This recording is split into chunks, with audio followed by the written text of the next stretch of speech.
प्रायः सब मन के अधीन ही होते हैं। मन को कोई चेला बनाने वही सच्चा गुरु।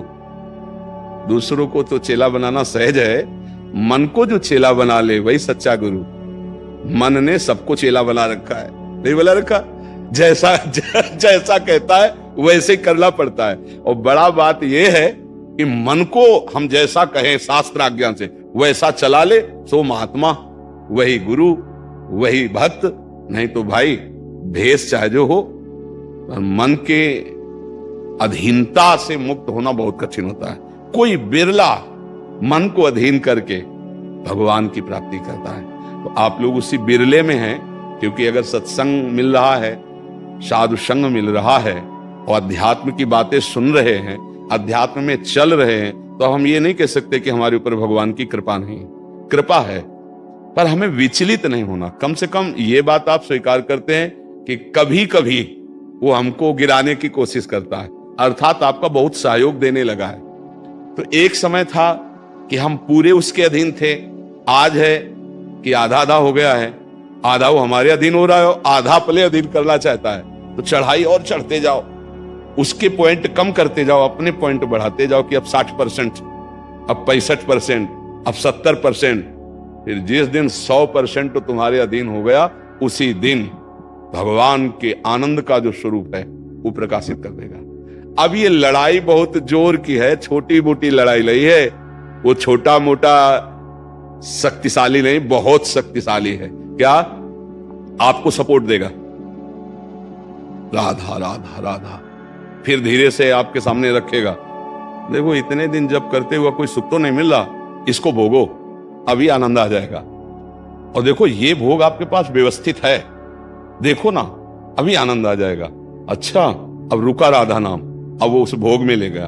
अब राधा नाम जपना चाहोगे तो अच्छा नहीं लगेगा, अरुचि, वो अपने अधीन करता चला जाएगा। कोई विवेकवान गुरु कृपा पात्र इसकी ये चाल समझ जाता है, अरे अरे मुझे तो पुनः फंसा रहा है, गिरा रहा है, नहीं नहीं नहीं, राधा राधा राधा राधा राधा राधा राधा राधा राधा, तब बचा जा सकता है। ये बहुत प्रवीण है मन, बहुत फुसला के फंसाता है। ऐसे ही फंसाता है कि देखो देख लेंगे, छुएंगे थोड़ी, नजदीक पहुंचा जिस विषय का, छू लेंगे, कुछ होगा थोड़ी, और धीरे धीरे धीरे वो तुम्हें लगेगा कि यार गलती हो गई, ऐसा क्यों हो गया, ऐसा यूं हो गया कि उसकी चाल को नहीं समझ पाए हम, उसकी चाल को नहीं समझ पाए। हर एक इंद्रिय के साथ ये जुड़ा हुआ है।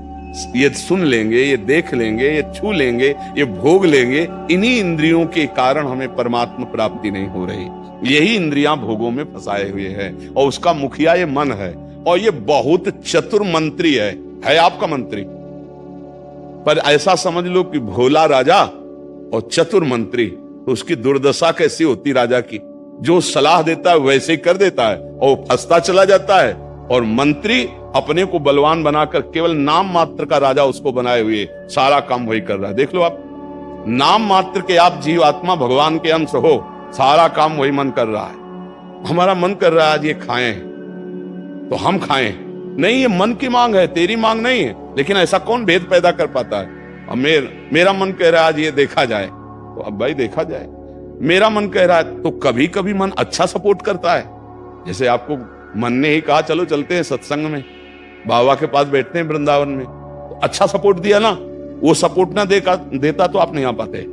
बस इसको अच्छे सपोर्ट के पॉइंट में लगाते रहो, और जब बुरा सपोर्ट करे उस समय सहना बहुत कठिन होता है। अगर मन ने ठान लिया कि अब ये करना है और आपने कह दिया ना, तो आपको जलाना शुरू करेगा। और उस जलन को जो सह गया, यम ही न व्यथ्यन्ते पुरुषम पुरुषर्षव सम दुखा सुखाधीरम स्वमृतत्वाय कल्पते, उस जलन को जो सह गया सो भगवान को प्राप्त करने की सामर्थ्य रख लेता है।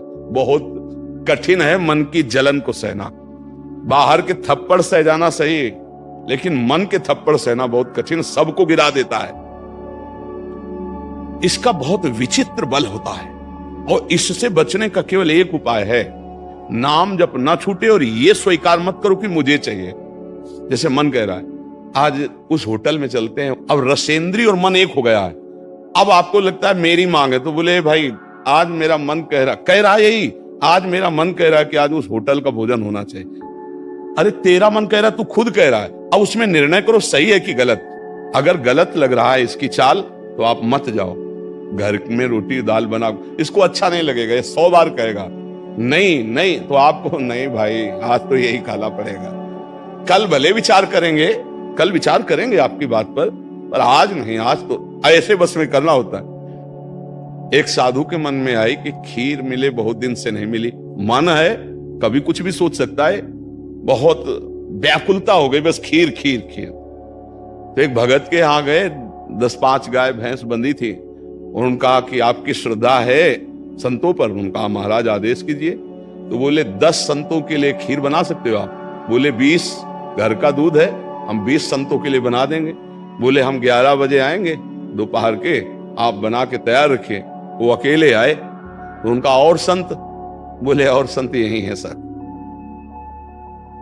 अकेले कमरे में बैठे 20 संतों की खीर, और कहा आप लोग बाहर हो जाइए, हम एकांत में पाना चाहते हैं। वो पाए तो भाई 20 संतों के लिए खीर बनी, मतलब 20 पेट भर जाए। तो अब पाए, फिर एकदम यहां तक हो गए तो उल्टी हो गई, फिर मिलाया उसी को, फिर मन कह रहा नहीं अब खीर नहीं चाहिए। बोले नहीं खाओ खाओ खीर। रोमांच हो गया, नहीं खाएंगे एकदम। तो बोले जिंदगी में खीर का नाम मत लेना, जिंदगी तो या तो ऐसे उतरो, या तो ऐसे उतरो। इसको वश में करना बहुत अच्छा, एकदम विरोध भी नहीं कर सकते आप इसका, चल ही नहीं पाओगे, इसका विरोध भी एकदम नहीं कर सकते, सपोर्ट भी करना पड़ेगा। तो अच्छी बात में इसका सपोर्ट करो। अब कह रहा है जिससे हमें आज मीठा खाना है, ठीक है तुम्हारी मांग बुरी नहीं है, गए किसी अच्छी दुकान से लिया, ठाकुर जी को भोग लगाया, खा लिए, तो उसका सपोर्ट हो गया। अब वो बुरी बात कह रहा है, अब नहीं मानना है। उस समय जो जलन हो उसे सह जाओ, बस यही साधना का है। मन को अगर अधीन कर लिया तो बात बन गई। एक हम बार बार सुनाया करते कि मन मारिया तन बस में कीना, हुआ भरम सब दूर, बाहर से कछ दिखत नाई, अंदर चमके नूर। आपो त्याग जगत में बैठे नहीं किसी से काम, उनमें तो कछु अंतर नाई, संत कहो चाहे राम। वो गृहस्थी में भी है। आप एक पत्नी व्रत लिए हुए, धर्म से आप चलते हैं, दूसरी किसी माता बहन की तरफ गंदी दृष्टि नहीं, धर्म से धन कमाते, परिवार का पोषण करते, नाम जब आप महात्मा है, आप सतमार्ग के पथिक हैं, क्योंकि आप अपने प्रवृत्ति धर्म से चल रहे हैं, और एक निवृत्ति में अपने धर्म से चल रहा है, तो वो महात्मा है। ऐसा महात्मा का मतलब केवल वेश से नहीं होता, महात्मा का मतलब उस लक्षण से होता है। अगर आप भागवतिक लक्षण से हैं तो आप भक्त हैं, आप वैष्णव हैं, आप महात्मा हैं। तो मनुष्य जीवन का परम लक्ष्य है मन को अधीन करके परमात्मा प्राप्ति करना। अगर मन अधीन नहीं हुआ तो परमात्मा प्राप्ति में बड़ी बाधा खड़ी हो जाती है। नाम जप करते रहो, धीरे धीरे वो बल आता रहेगा नाम जप से कि आप मन को अधीन कर लोगे। नहीं तो पीछे वाले बैच में यही कह रहे थे कि जितनी जेल भरी है ये सब मन से ही भरी है। नहीं बोले ऐसा क्यों किया? बोले मन ने कह दिया, आप क्या करें, हम तो कहते थे नहीं करना, पर इस मन ने फंसा दिया। तो बोले 20 साल की सजा, अब भोगो जेल। मन की एक हरकत ने पूरा जीवन बर्बाद कर दिया, मन की एक हरकत ने फांसी पे चढ़वा दिया। वही मन की तो हरकत है। तो हमें लगता है बहुत होश में रह जाए, ये जो मंत्री है सलाहकार मन, इस पर नजर रखी जाए कि इसकी गलत सलाह पे दस्तखत ना करो। और अगर आप स्वीकृति नहीं देंगे तो कुछ नहीं कर पाएगा, पक्का समझना। आपकी स्वीकृति से ही होता है जो कुछ होता है। आप जहां कह देते हैं कि चलो अच्छा ठीक है, बस फिर आपकी कोई गम नहीं है, वो आपसे करवा के मालेगा। इतना बलवान मन है, बड़े बड़ों से करवा लेता है। और राम कृपा बिन सुलभ न सोई, सत्संग होता है भगवान की कृपा से, और सत्संग से मिलता है विवेक, और विवेक से मन का शासन। निर्णय किया है तू गलत सलाह दे रहा है, और मेरी मांग नहीं तेरी मांग है, मैं इसको रिजेक्ट करता हूं, नहीं पास करता हूं। बस वो कुछ नहीं कर पाए। पर इतना ज्ञान नहीं रहता भैया, जहां वो मन से आज गरम गरम कचौड़ी दाल की हो और फिर चटनी हो, फिर अब आप खोज करोगे कहाँ बन रही है, हम खरीद के खाए। मन ऐसे फंसा रहा है। आप देखो ना, अपने घर में सब भोग सामग्री है, लेकिन जिनका मन, जो भजन नहीं करते, जो सत्संग नहीं करते, उनका मन गंदे आचरणों में फंसा है। घर में वो सब भोग सामग्री, धर्म पूर्वक भोग करके वो भगवान को प्राप्त कर सकते थे, लेकिन वो अधर्माचरण, कलह, अशांति घर में है, और उनका मन कहाँ ले जाता है? गंदे गंदे जगह उनको फंसाए। ये मन की चाल है। आपके घर में है, धर्म पूर्वक भोग सकते हैं, लेकिन आपसे अधर्म करवाता है, पापाचरण करवाता है। आप विचार करो क्या है इन शरीरों में, क्या है, या उन भोगों में क्या है? कितना भोगोगे? चाहे जितना भोग लो, कभी तृप्ति होने वाली नहीं। और धर्म से चलोगे तो एक दिन इनसे निवृत्ति हो जाएगी, तृप्ति तो नहीं, निवृत्ति हो जाएगी, और आप प्रभु को प्यारे प्रभु के प्रियजन बन जाएंगे। यही मनुष्य जीवन का लाभ है कि हम कमाई करने आए धर्म की, पुण्य की, नाम की, भगवान का नाम जप करके मंगल करने की, पर ये दिमाग में नहीं रहता और यही लगता है जितना धन हो जाए, जितनी भोग सामग्री हो जाए, खूब भोगे, मौज से जिए। पर अधर्म आचरण करने वाला कभी मौज से नहीं रह सकता। ये शब्द याद रखो, चिंता, भय, शोक, घबराहट, दुख, ये उसको कभी छोड़ेगा नहीं जो पाप कर्म करता है। अचानक बेमतलब की कल्पना भय की सवार रहेगी और धीरे धीरे वो मन डिप्रेशन में पहुंचने लगता है। क्यों? क्योंकि पापाचरण हो जाता है। और घर के किसी व्यक्ति से ठीक से बात नहीं करेगा। क्यों? अंदर से डिस्टर्ब हो चुका है। ये क्यों हुआ? बोले पापाचरण से हुआ। आज बहुत ज्यादा लोग डिप्रेशन में जा रहे हैं, बहुत ज्यादा लोग। इसका कारण जानते हो क्या है? यही मनमानी आचरण। मनमानी आचरण बचपन से शुरू हो जाता है, गंदा आचरण, गंदा व्यवहार, और वो दिमाग काम नहीं करता। एक प्रियता हमारे अंदर होती है कि कोई हमें प्यार करे, आप समझना। एक हमारे अंदर प्रेम की मांग होती है कि कोई हमें प्यार करे। नौ किशोर अवस्था में, जब यौवन अवस्था का, अगर उस समय हमें गलत संग मिल गया तो विक्षिप्त हो जाता है चित्त। अच्छा, प्यार कोई समझ पावे तो मुश्किल की बात है। प्रेम का निर्वाह तो सिर्फ भगवान करते हैं, या भगवान प्रदत्त ऐसा कोई दे दे जो प्रेम का निर्वाह करे। नहीं, अपने हृदय से जिसको हम प्रेम करते हैं और वो कहीं दूसरी जगह देख रहा है, अब विक्षिप्त हो जाएगा वो व्यक्ति, नहीं हो जाएगा। और ये प्रायः बहुत तायत में हो रहा है। क्यों? क्योंकि पूर्व संस्कार बन गए। अच्छा, जैसे देखना, बॉयफ्रेंड गर्लफ्रेंड, ब्रेकअप, फिर बॉयफ्रेंड, फिर गर्लफ्रेंड। समझ रहे हैं क्या संस्कार पड़ रहा बच्चों के अंदर? अब वो जब वर्ण करेंगे एक पति का तो उनके अंदर निष्ठा आ पाएगी, वो संयम से चल पाएंगे, वो एक गृहस्थी को संभाल पाएंगे, वो अपने पति या पत्नी पर पूर्ण प्रेम कर पाएंगे? नहीं कर पाएंगे। क्यों?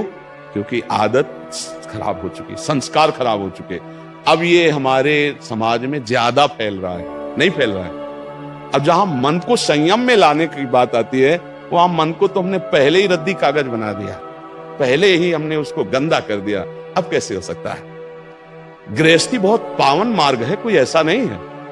मान लो पवित्र शरीर दोनों के हैं और फिर धर्म से ग्रहण किया गया तो वो फिर एक अच्छी गृहस्थी बनती है। अब पहले, इसलिए भाई बहुत संभालने की जरूरत। आप तो बड़े भाग्यशाली जो अध्यात्म में इस बात को समझ रहे, नहीं तो आज हमारा समाज थोड़ा गलत रास्ते की तरफ जा रहा है, गलत मार्ग है जिसको कोई समझ नहीं रहा। हमारे नवीन नवीन बच्चे, नवीन नवीन बच्चियां, नवीन नवीन भाई इस भूल में फंस गए कि ये सुख है और ये भोगना मतलब जीवन का लाभ है। नहीं नहीं नहीं, इसको धर्म के अंतर्गत रखा गया। देखो, हमारे शास्त्र में 4 पुरुषार्थ रखे गए, धर्म, अर्थ, काम, मोक्ष। काम कहां है? तीसरे नंबर पे है। पहले में क्या है? धर्म, और आखिरी में क्या है? मोक्ष। जो धर्म से चलता है, धन धर्म से कमाता है, धर्म से काम भोग करता है, वो मोक्ष को प्राप्त हो जाता है। आज 2 बातें हट गई, पहली और आखिरी, धर्म और मोक्ष हट गया। अब अर्थ और काम रह गया, नहीं रह गया। बस यही पशुता बढ़ती चली जा रही है। अब ये संतों की बातें कड़वी लगेंगी समाज को, लेकिन भैया बहुत गलत रास्ते में अपने लोग जा रहे हैं। इससे लौटना अभी संभव है, अभी लौटना संभव है। अगर कदम आगे बढ़ते चले गए तो आप लौट नहीं पाएंगे। आप देखो, हमारे नवीन बच्चों में बहुत डिप्रेशन की ये बात आती चली जाए। क्यों? विक्षेप पे विक्षेप पड़ रहा है। अब वो उससे आसक्त है, वो ब्रेकअप हो गया, अब उसका दिमाग पे जो भार पड़ा वो पूरे जीवन की जीवनी शक्ति को नष्ट कर रहा है, चाहे बच्चा हो चाहे बच्ची हो। मतलब कई ऐसी समस्याएं प्रकट हो रही हैं जो अपनी बात कह नहीं सकते हैं, और अंदर ही अंदर वो अपने को खोखला कर लेते हैं। हमें लगता है कि माता पिता को, परिवार को इन समस्याओं से, बच्चों से जुड़कर उनको हटाना चाहिए, उनको शिक्षा देनी चाहिए, उनको ऐसा मित्रवत बल देना चाहिए जिससे उनकी मानसिकता उभरे। अगर